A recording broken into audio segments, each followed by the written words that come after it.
It was at the beginning of Agape, and I needed an internship, and someone gave me Janet Collinsworth's name. And so I gave her a call, and she needed a counselor, and so that's how we met.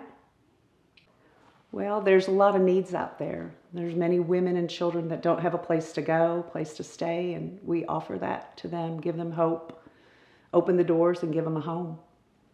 I'm the counselor. I have the privilege of sitting with the women and working with the children and talking to them and working through things that they're dealing with, issues, problems that they're trying to overcome.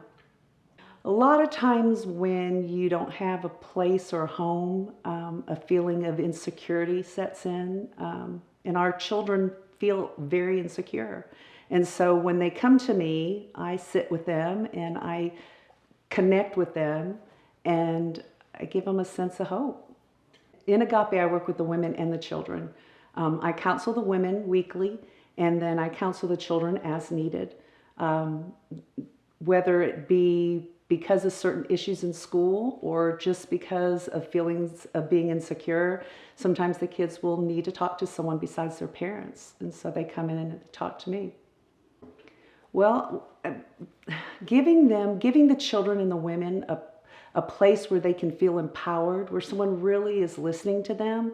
Sometimes they haven't had that. For someone to really sit down and spend time with them and give them an opportunity to share their stories, share their experiences, it's an important part of the job that I do.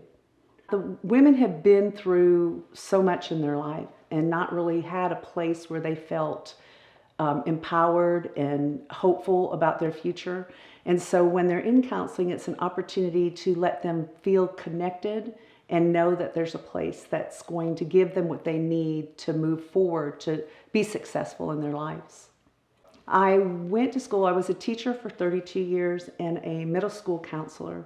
And then when I left that job and retired, I decided I still wanted to help. I felt called almost to go back to school and get my professional counseling license. And then I got called. This was the group of people I wanted to work with, were women and children who were transitioning out of homelessness.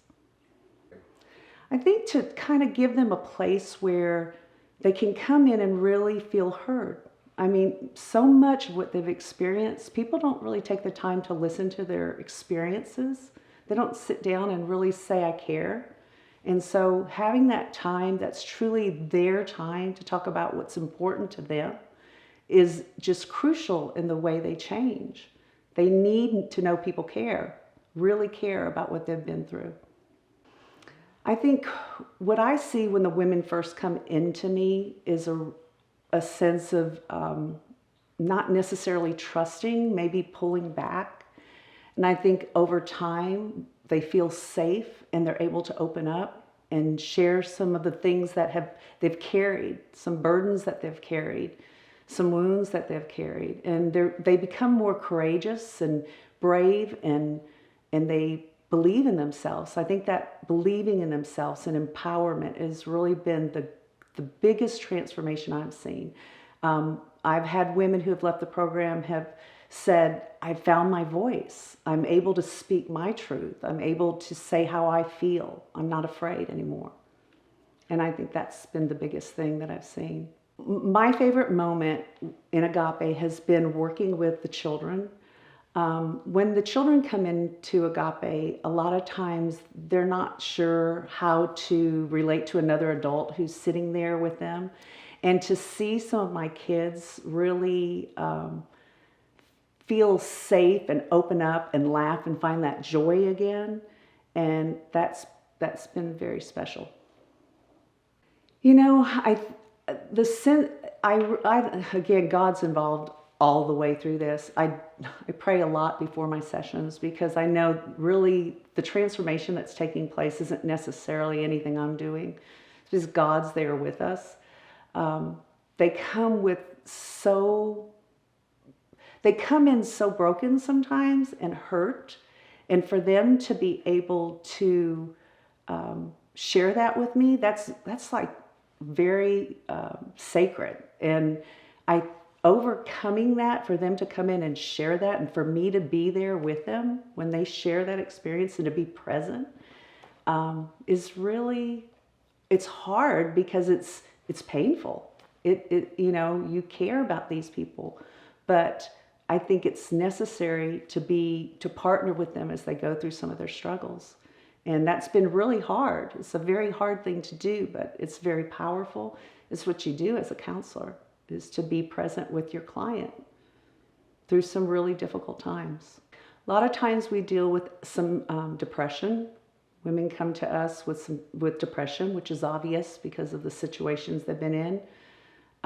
We deal with women who are angry, and angry at the system, angry at God, angry at their families.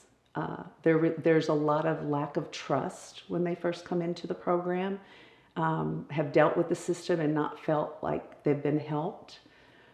Trying to help them overcome that is a process, and it's not something that happens in one session. And that's why we meet with the women weekly, and we also do groups. And I think the groups are probably the most powerful experience that the women have together, because I think sometimes when you feel like you're not alone and you're in a group and you're sharing your story, there's a sisterhood, there's a connection there, like, okay, you've been there. And the women tend to mentor and help each other, especially in those group situations. They realize they're not alone. And I think that kind of normalizing, like somebody else has been through this and overcome it, is very important. One of the biggest problems I think we have is providing quality daycare for our children. It's just hard. Our women work at unusual hours, and so I wish we had this beautiful setting where it was set up for children, and it had an art area and it had a gym area, so that the kids could really benefit from being in a program that met their level. It's kind of like right now we have to go to different daycares, and they're always not the best daycares that our children go to. So I would think daycare is a really big issue that we have, providing good daycare. The thing to me about Agape is that it's really a God thing. And I think I was brought to Agape because this was kind of the path God led me down. I really learn more from the women each time I meet with them. It has impacted me greatly personally, given me hope in humanity and understanding that, we're more alike than different. When you walk down the street and you see people and you think, oh, how did they get in that situation? It's but by the grace of God, go I.